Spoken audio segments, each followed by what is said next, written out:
반갑습니다. 김시현입니다. 오늘은 설문응답에 자동으로 답변을 하는 자동화 시나리오를 만들어 보도록 하겠습니다. 사실 비즈니스에서 제일 중요한 게 빨리 응답하는 것이라고 합니다. 실제로 자료를 잠깐 찾아봤는데요. 리드 응답 시간이 빠를수록 전환율이 높아진다라는 연구 결과가 되게 많이 있는 것을 확인을 했는데요. 이렇다고 하죠. 고객 문의가 들어온 이후에 5분 이내 응답을 하면 리드 전환 가능성이 100배 이상 증가한다. 리드라고 하는 것은 가망 고객이라고 이해를 해주시면 좋을 것 같습니다. 10분 이상 지나면 전환율이 급격히 감소한다고 하고요. 하버드 비즈니스 리뷰에서도 1시간 내 응답한 기업과 24시간 내 응답한 기업 전환율이 7배 차이가 난다고 합니다. 근데 보시면 사실은 이렇게 이메일로 바로 응답을 한다라기보다는 챗봇이나 뭔가 메시지로 응답을 하는 것이 조금 더 유리하다라고 보여지는 것 같은데요. 네, 그럼에도 이메일이라도 응답을 하는 것이 저는 좋다고 생각합니다. 왜냐하면 그럴 때가 있잖아요. 내가 어떤 문의를 남겼는데 이 문의가 접수가 되었습니다라고 알림이 오는 메일들이 있거든요. 근데 그렇게 되면 내 문의가 제대로 접수가 됐는지 아니면 언제 답변을 받을 수 있는지 그 정도만 알고 있어도 고객 입장에서는 기다림의 시간이 좀 더 지루하지 않을 수 있고 불안하지 않을 수 있다라고 생각을 합니다. 그래서 시나리오는 이렇게 진행이 될 것 같습니다. 일단 응답을 제출을 할 것이고요. 그리고 웹훅으로 데이터를 넘길 겁니다. 그리고 맞춤형 메시지 제작이 될 텐데 챗GPT 통해서 제작을 할 거고요. 문자를 발송하든 카톡을 발송하는 방법이 있고 그리고 이메일로 발송을 하는 방법이 있습니다. 일단 오늘은 제가 써볼 툴은 탈리라는 툴인데요. 이 툴이 제일 쉽고 그리고 무료이기도 하고 저는 굉장히 많이 사용하고 있기 때문에 소개를 드리고 싶었습니다. 이 정도 해서 바로 시작을 해볼게요. 저도 라이브로 하는 거라서 약간의 오류가 있을 수도 있습니다. 일단 메이크를 먼저 열 거예요. 새 시나리오를 열 거고요. 여기서는 탈리라는 것을 추가할 겁니다. 이렇게 모듈이 있거든요. 탈리라고 있고 여기 watch new responses라는 모듈이 있습니다. 이 모듈은 말 그대로 새로운 응답이 오면 여기로 바로 오게 하라 약간 그런 의미라고 보시면 되는데요. 아직 저희는 탈리에 설문을 만들지 않았기 때문에 탈리 닷소에 들어가서 가입을 하신 다음에 이 홈 화면이 뜨면 이렇게 새 폼을 만들 수 있게 이렇게 되어 있습니다. 여기서 폼을 만들어 볼 겁니다. 저희는 예시니까 기업 요청 예시 폼이라는 이름을 붙여 볼게요. 그리고 정보는 세 가지 종류 정보를 받아 보려고 합니다. 일단 이름을 받을 건데 이름 이렇게 예시 이름 넣으면 되겠죠? 이름을 입력해 주세요. 이렇게. 그리고 슬래시 누르고 두 번째는 이메일 주소를 받을 겁니다. 여기 밑에 찾아보면 이메일이 있을 거예요. 네, 이메일 주소. 이거를 이메일 주소 그리고 마지막으로 요청사항을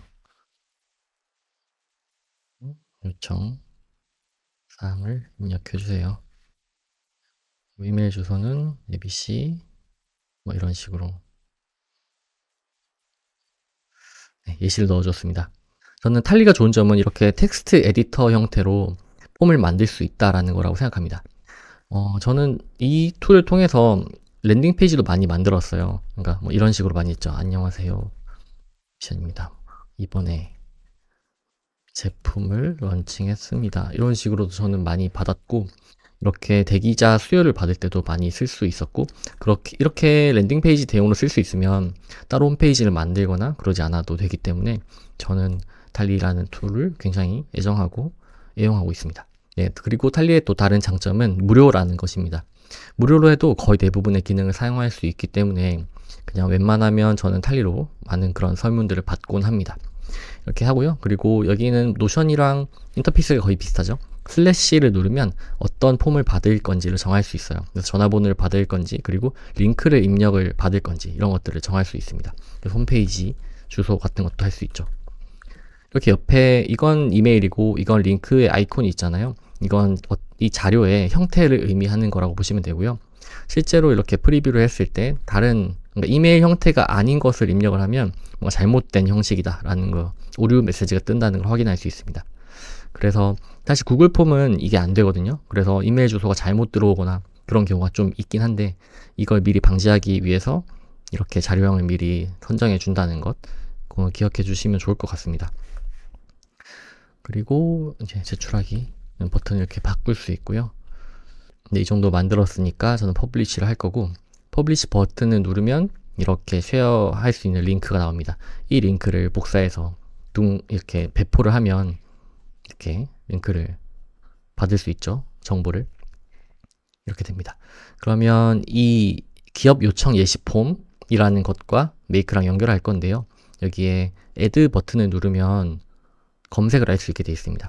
저는 계정을 미리 연결이 되어 있기 때문에 이렇게 바로 뜨는데, 여러분께서는 이렇게 add 버튼 한 번 더 누르고 이렇게 로그인하는 것을 과정을 거치면 로그인 될 거거든요. 그러면 여기 밑에 폼 아이디를 보시면 됩니다. 여기 저희는 기업 요청 예시 폼이라는 아이디였죠. 그래서 세이브를 누르면 이게 자동으로 연결이 됩니다. 네. 이게 아마 메이크를 조금 다뤄보신 분들 아시겠지만 웹훅이랑 기본적으로는 기능이 같습니다. 여기도 웹훅 주소가 그냥 간다고 보시면 되는데요.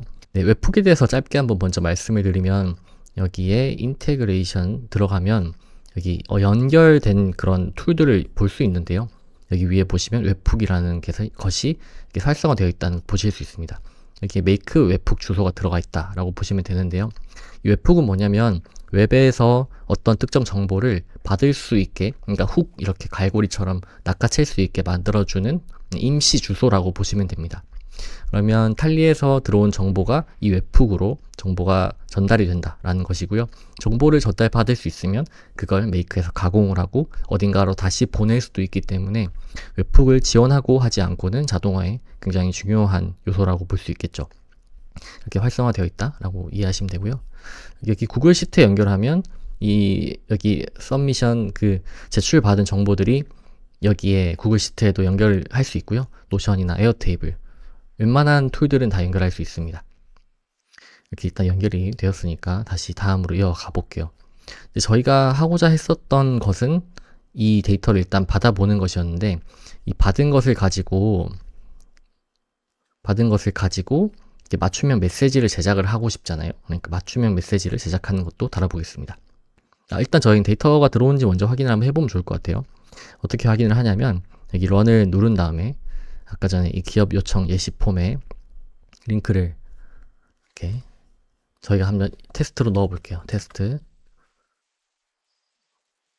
이거 요청사항 안녕하세요를 제출하기 눌러 볼게요. 그럼 제출이 완료가 되었다라는 폼의 그런 메시지가 뜨고요. 닫기를 해보겠습니다. 그리고 메이크에 돌아와 보면 이렇게 답변이 들어와 있는 걸 보실 수 있는데요. 이 번들 1의 데이터를 열어보면 필드의 이름, 그리고 이메일 주소, 요청사항, 이렇게 저희가 미리 넣어놨던 질문과 답변의 형태로 이렇게 쌍이 지어져 있죠. 그럼 이걸 가지고 저희는 뒤에 있는 데이터를 가공을 할 겁니다. 네, 이 두 개가 같거든요. 그래서 어떤 걸 써도 상관없는 걸로 저는 알고 있어요. 그래서 저는 위에 거를 써보도록 하겠습니다. 여기서 약간 팁인데요. 이 탈리는 이제 매번 데이터를 테스트할 때마다 제출을 해야 되잖아요. 지금처럼 웹훅 형태로 받으려면. 그러니까 지금은 잠시 테스트를 위해서 이거 트리거 모듈을 따로 하나 만들어 두겠습니다. 이제 베이직 트리거라는 메이크 자체 제공하는 툴인데요. 저희는 이름, 이메일, 요청사항 이렇게 세 가지를 만들어 보겠습니다. 이름, 그리고 이메일, 그리고 요청사항. 세탁기가 고장났어요 라고 할게요. 이렇게. 이게 어떤 차이가 있냐면요. 특정 정보가 탈리 웹훅을 통해서 들어와야지만 다음 그런 시나리오가 진행이 되는데, 그렇게 하면 조금 매번 이게 폼을 넣어야 되니까 저희는 이제 임시로 이제 베이직 트리거라는 걸 넣은 겁니다. 그리고 이게 이름과 이메일, 요청사항 이걸 이렇게 넣은 이유는 저희가 처음에 받았던 정보가 이름, 이메일 주소, 요청사항 이거기 때문이에요. 그냥 이건 임의로 넣었다고 보시면 됩니다. 네, 이게 이메일 주소네요. 주소 이렇게 통일을 하겠습니다. 그리고 여기 번개 모양을 여기 밑으로 옮길게요. 그러면 이제 트리거가 이걸로 바뀐 겁니다. 임시니까 다시 여기 위로 옮길 거예요. 이제 저희가 하고 싶었던 것은 이제 챗GPT에게 이 요청사항에 맞는 메시지를 만들어 달라고 할 거예요. 네, 챗GPT도 원래 처음에 연결이 되어 있지 않을 거예요. 그때는 여기 커넥션 버튼이 있을 거거든요. 그 버튼을 누르면 API 키를 입력하라 라는 메시지가 뜰 겁니다. 그럼 여기에 API 키를 입력을 하면 되는데, API 키는 어디에서 볼 수 있냐면 플랫폼, 네, platform.openai.com 들어가시면 여기에 이렇게 대시보드에 API 키가 있습니다. 여기서는 API 키를 임의로 많이 생성을 할 수 있고요. 생성을 한 다음에 그 생성된 키를 넣으시면 되는데, 지금 또 한번 만들어 볼까요? 되게 너무 많이 만들어서 되게 많죠. 여기에 그럼 API 키가 만들어지는데, 이걸 복사해서 아까 거기에 이렇게 붙여넣기 하시면 됩니다. 근데 여기서 한번 닫으면 다시 보이지 않거든요. 그렇기 때문에 다른 데 복사를 해 두시거나 그렇게 하시기를 권장을 드립니다. 이건 지우겠습니다. 이렇게 연결을 하면 이런 메시지가 뜰 거고요. 이제 모델을 선택을 해볼 건데, 모델은 제가 그냥 제일 무난하게 쓰는 4.5 미니를 사용하겠습니다. 가성비가 굉장히 좋은 모델로 알려져 있습니다. 그래서 저는 웬만하면 이걸로 하고 조금 더 좋은 결과물이 필요할 때 4.5 혹은 5.1, 5.3 미니 이런 식으로 바꿔서 사용하긴 합니다. 여기서 롤에서는 지금은 저희가 막 아주 엄격하게 뭔가를 정하는 건 아니기 때문에 대충 만들어 보겠습니다. 일단 요청사항에 대해 응답을 해달라. 아래 요청사항에 대한 고객 응대 메시지를 두세 줄로 써줘. 이렇게 할게요. 요청사항. 아이고, 다시. 이렇게. 그러면 어떻게 나오는지 일단 볼게요. 두세 줄 써달라고 하고, 결과물 외에 다른 말이 없어야 해. 이렇게만 적어보겠습니다. 잠깐 테스트를 해볼까요? 오. 아, 네. 3개가 들어왔네요. 제가 죄송합니다. 이거 착각했습니다. 이 베이직 트리거가 아니고요. set 멀티베리어블 이걸 하면 됩니다. 다시 만들게요. 이름, 미션, 이메일 주소, 요청사항, 세탁기가 고장났어요. 네, 이게 아까 전에 베이직 트리거로 하면 이게 모듈이 3개로 나눠지거든요. 모듈이라고 하면 그렇고 번들이 3개로 나눠지는데, 그러면 각기 다른 오퍼레이션이 생기게 됩니다. 일단 여기는 제가 실수를 했고요. 다시 넣어보도록 하겠습니다. 이 베리어블이라는 건 변수인데요. 변수라는 거는 말 그대로 변하는 수라는 거거든요. 그래서 이렇게 여기에 앞에 무언가가 넣어져 있고 그걸 계속 바꿔 끼워 나가면 뒤에 것도 바뀌는 약간 그런 개념이라고 보시면 되는데, 지금은 편의를 위해서 이렇게 했다는 점을 다시 말씀드립니다. 테스트 한번 다시 해볼게요. 네, 하나가 떴죠. 그럼 고객님 불편을 드려 죄송합니다. 세탁기 고장 문제에 대해 신속히 처리하고 하겠다. 뭐 이런 식으로 얘기를 했죠. 아마도 지금은 세탁기 수리라고 했으니까 이런 메시지가 떴을 텐데, 저희가 뭐 다른 고객 문의라고 한다든가, 뭐 언제 다시 연락을 드린다든가, 뭐 그런 식의 메시지를 쓸 수도 있으니까 그것은 잘 그 각각에 맞춰가지고 쓰시면 될 것 같고요. 그러면 여기 있는 메시지를 갖고 이제 메일을 보낼 겁니다. 메일을 보내는 방법은 또 여러 가지가 있는데요. 이게 드래프트, 그러니까 초안을 만들어 놓고 보내지 않는 방식이 있고요. 그리고 바로 그냥 샌드를 눌러버리는 그런 방식도 있습니다. 저는 지금은 이제 바로 보내는 것을 해볼 건데, 만약에 좀 더 중요한 메일이다 그러면 드래프트로만 만들어 두고 나중에 보내시는 것을 드립니다. 이제 메일 주소는 앞에서 받았잖아요. 그러니까 여기 이메일 주소 받았던 이 이메일 주소를 넣을 거고요. 그리고 제목은 고객 문의가 정상적으로 접수되었습니다 라고 적을게요. 그리고 콘텐츠는 이렇게, 이게 아마 HTML 형태로 나올 거예요. 그래서 엔터가 먹는지 모르겠는데, 엔터가 안 먹을 건데 일단 대충 적어 보겠습니다. 안녕하세요. 이름 고객님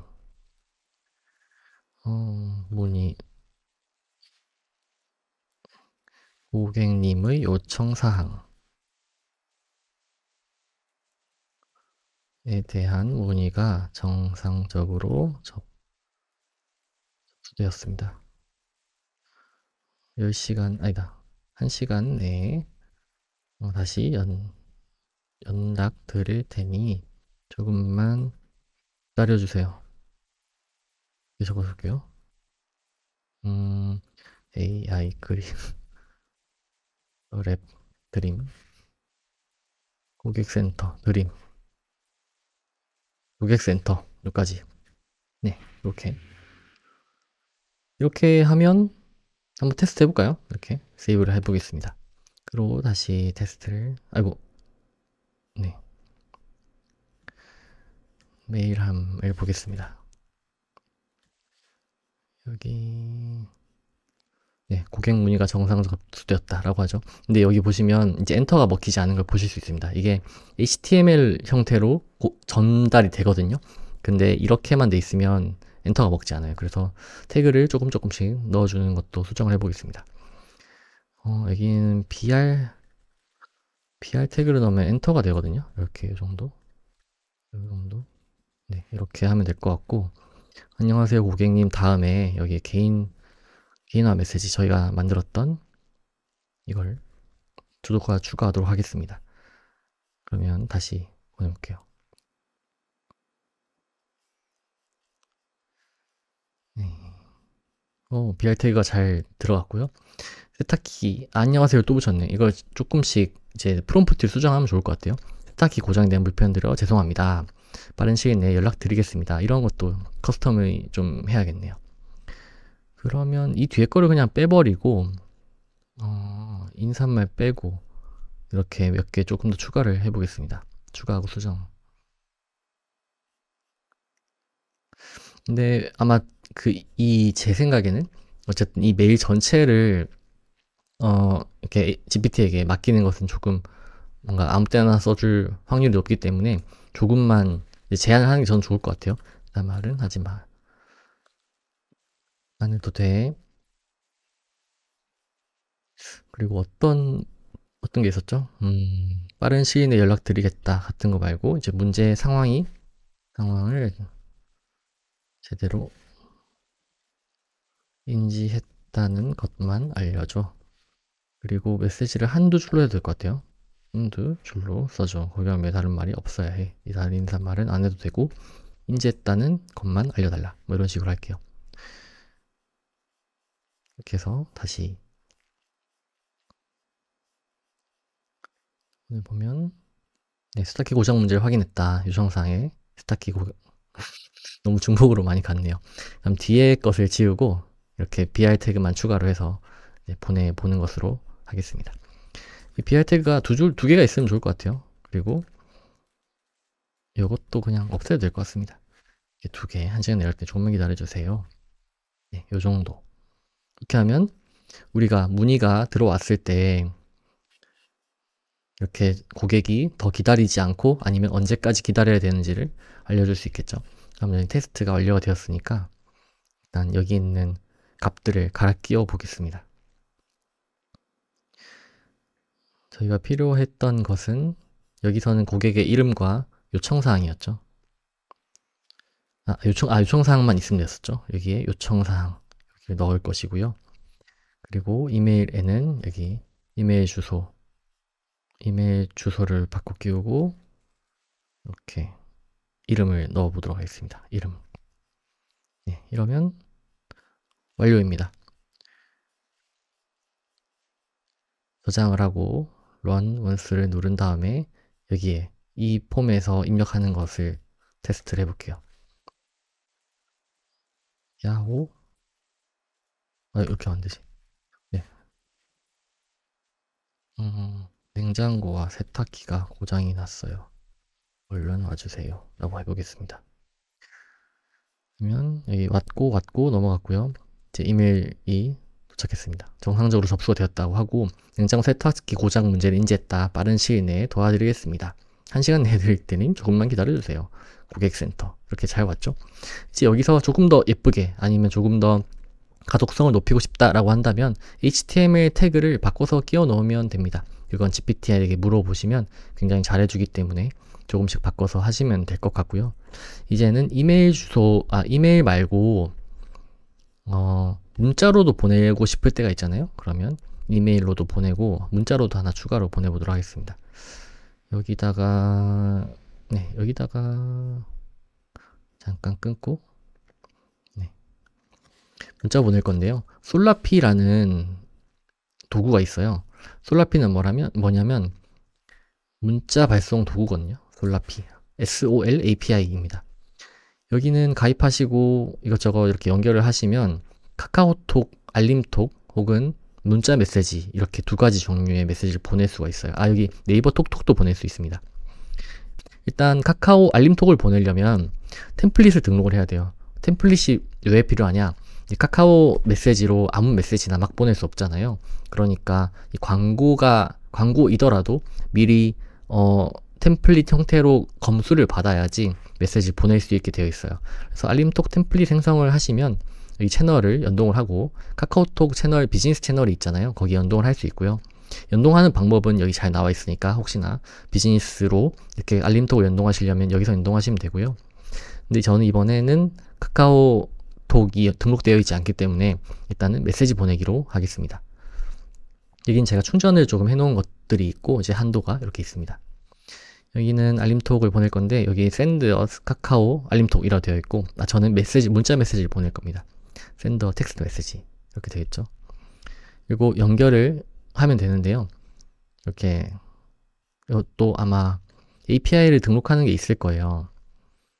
그래서 좀 기다려 보시면 API가 등록된 어떤 창이 뜨는 것으로 전 알고 있는데 바로 연결이 되어버렸네요. 제가 이전에 연결을 해놔서 그런 것 같습니다. API 키는 솔라피 가입을 하신 다음에 여기 밑에 API 키라는 항목으로 보시면 되는데 아마도 연결을 할 때 이 API 키와 API 시크릿 이 두 가지 키를 넣으라고 할 거예요. 그럼 이걸 복사해서 붙여넣기 한 다음 그리고 이 시크릿 키를 조회한 다음에 나오는 키를 복사해서 붙여넣기 하시면 연결이 될 겁니다.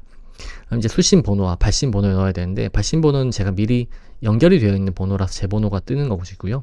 수신 번호는 이제 고객이 넣은 번호를 넣어야 될 텐데 생각해 보니까 우리는 전화번호를 이제 넣지 않게 되어 있죠. 지금 다시 전화번호 추가하겠습니다. 전화번호. 예시를 넣었죠. 근데 여기 전화번호 받는 폼도 있어요. 근데 전화번호 폼을 넣으면 좀 불편한 게 있습니다. 왜 불편한지 잠깐 보여드릴게요. 테스트 퍼블리시 누르고 볼게요. 보면 이 전화번호를 넣으면 이렇게 8210 이렇게 쳐야 되거든요. 근데 8210으로 치는 게 조금 불편하셔 하시는 분들이 있긴 하더라고요. 010 치면 또 안 되고. 그래서 저는 전화번호는 그냥 이런 식으로 그냥 텍스트, 기본 텍스트를 받는 식으로 많이 하긴 합니다. 이거는 지울게요. 이렇게 다시 퍼블리시를 하고 다시 돌아와서 앞에서 아마 일단 전화번호를 일단 넣을 거니까 다시 한번 런을 돌려봐야 될 것 같습니다. 여기 데이터를 받아와야 되는데 이 전화번호가 있다는 것을 우리는 모르잖아요. 그래서 전화번호를 한 번 더 받아오는 방법을 전 사용을 할 거고요. 근데 이렇게 그냥 입력을 하는 방법도 있습니다. 여기에 이 요청사항 이게 이렇게 누르면 들어가는 게 아니라 특정 양식이 있어요. 그래서 여기 중괄호 1번 필드에 요청사항 거를 넣겠다라고 되어 있는 거잖아요. 우리 이걸 전화번호 이렇게 바꿔도 됩니다. 전화번호를 이렇게 넣으면 들어갈 거예요. 내용은 아까와 동일하게 여기서 있는 거랑 동일하게 넣도록 하겠습니다. 이렇게 이걸 가져올 건데 메시지는 BR 태그 같은 게 없으니까 이거 그대로 넣을 거고 이건 지워줄 거고요. 이렇게 하면 메시지가 갈 것 같습니다. 문자 제목을 넣을 수도 있고 이미지 넣을 수 있는데 저는 일단 요 정도만 넣어서 보내도록 할게요. 세이브를 누르면 이제 우리가 저장을 하고 다시 제출을 해보면 이 문자도 갈 거고 이메일도 가는 거죠. 이렇게 다시 제출해 보겠습니다. 런이 돌아가고 있죠. 세탁기가 고장났어요. 제 번호 제출하기 눌렀습니다. 전달이 됐고 문자 메시지가 도착을 했을 거고 이제 이것도 도착했을 겁니다. 네, 문자가 잘 도착했습니다. 이런 사소한 디테일일 수 있죠. 이게 고객이 입력을 했을 때, 뭔가 정보를 넣었을 때, 문의 넣었을 때, 바로 이렇게 응답을 할 수 있게 한다는 것은 아주 사소한 디테일일 수 있는데, 저는 이런 차이가, 고객의 만족을 낳고, 그리고 우리가 조금 더 비즈니스를 성공적으로 이끌어낼 수 있는 그런 차이를 만든다고 생각을 합니다. 저는 이게 단순하지만 굉장히 강력한 자동화라고 생각합니다. 여러분들께서도 비즈니스에 맞게 메시지를 수정도 해보시고 즉각 응대하는 그런 시스템을 만들어 보셔서 고객 만족을 조금씩 끌어올려 보시면 좋을 것 같습니다. 네, 오늘도 끝까지 봐주셔서 감사드리고요. 다음에 더 유익한 영상 가지고 찾아오도록 하겠습니다. 감사합니다.